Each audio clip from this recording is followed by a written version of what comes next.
മറന്നോ പോയൊരു നാൾ ഈരില പോലെ നാം ഇരുപേരൊത്തു പള്ളിയിലൊത്തു ചേർന്നു ഏറിയ നാള് പോയതല്ലേ നീ ചിരിക്കും ചുണ്ടിലാകെ ചേലുകൾ പൂത്ത നാളു വന്നു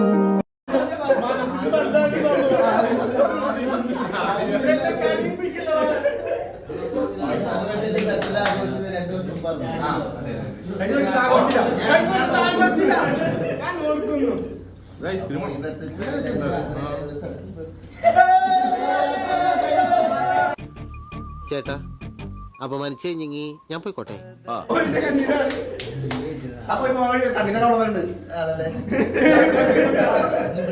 കട്ടിലാ പൂവത്തിന്റെ പൊന്നാമന പുത്രന്